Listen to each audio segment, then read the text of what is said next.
Assalamu alaikum et bienvenue à tous. Aujourd'hui je vais répondre à une affirmation qui est à la fois étonnante et erronée. Certains prétendent qu'Allah ne laisse pas le libre arbitre aux gens lorsqu'il affirme égarer les injustes et les pervers.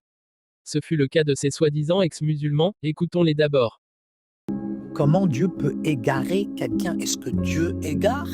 Allah guide qui il veut et il égare qui il veut. Celui qu'Allah guide n'a personne pour l'égarer et celui qu'Allah égare n'a personne pour le guider. Finalement, l'histoire de guidance, de vérité, de juste, de pas juste, revient concrètement à la volonté de Dieu. Et les musulmans vont nous dire, oui, mais Dieu va agir en fonction d'eux. Non, nous l'avons déjà dit à maintes et maintes reprises, les actes des créatures sont créés avant même leur conception. C'est-à-dire c'est Dieu qui a créé le vouloir et le faire, et c'est lui qui a fait en sorte que tu deviennes mécréant. Tu n'aurais pas pu devenir autre chose que ce que Allah a décidé avant même que tu ne réfléchisses de faire. Vous ne pouvez vouloir, c'est une chose, que si Allah le veut. C'est une volonté sous-jacente de la volonté de Dieu. Donc le libre arbitre, dans le sens le plus concret, N'existe pas. ouais, il existe. Mais, mes amis, cette affirmation est-elle vraiment fondée sur les enseignements coraniques? Eh bien non, le Coran est très clair sur ce point. Allah propose la guidance, mais les gens choisissent l'égarement. Prenons le cas des peuples anciens comme les Tamouds. Sourate 41, verset 17.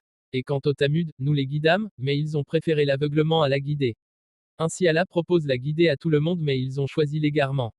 Sache que Monsieur Nour, l'égarement ou la guidance ne sont pas nécessairement vus comme des actions unilatérales de Dieu, mais plutôt comme des conséquences des choix humains. De plus, il est important de noter que dans le Coran, ceux qui choisissent l'injustice et l'égarement ont pris déjà une décision. Et Allah est capable de faire un peuple qu'il aime et l'adore. Sourate 5, verset 54. Ô les croyants, quiconque parmi vous apostasie de sa religion, Allah va faire venir un peuple qu'il aime et qu'il aime, modeste envers les croyants, fier et puissant envers les mécréants, qui luttent dans le sentier d'Allah. C'est comme si quelqu'un décidait d'ignorer les instructions du GPS et se trouvait perdu au milieu de nulle part. Peut-on vraiment blâmer le GPS pour cela? Contrairement à ce qu'a voulu nous faire croire ce soi-disant ex-musulman, Allah a toujours laissé la possibilité aux gens de croire ou de ne pas croire. Sourate 18, verset 29. Et dit, la vérité émane de votre Seigneur, quiconque le veut, qu'il croit, et quiconque le veut qu'il mécroit. Maintenant passons à la Bible, même dans la Bible on retrouve des versets qui montrent que Dieu égare les gens.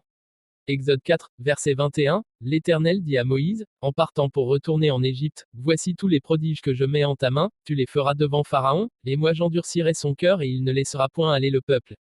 Ici c'est clairement mentionné que Dieu a endurci le cœur de Pharaon. Donc si je comprends bien, Dieu n'a pas laissé le libre arbitre à Pharaon, c'est ça. Vous voyez à quel point ils sont hypocrites envers eux-mêmes. De même dans 2 Thessaloniciens 2, verset 11, aussi Dieu leur envoie une puissance d'égarement, pour qu'ils croient au mensonge. Cela signifie que Dieu permet à certains de suivre leur propre voie erronée. Donc, si Monsieur Nour soutient que cela prouve que Dieu ne laisse pas le libre arbitre aux gens, alors il faut se poser des questions sur sa logique. En conclusion, nous avons tout le libre arbitre. Allah nous offre des conseils et des avertissements à travers les Écritures. Nous sommes responsables de nos choix et devons être conscients des conséquences de nos actions. Alors rappelons-nous toujours que même si nous avons parfois du mal à comprendre les voies divines, notre capacité à choisir reste notre propre pouvoir.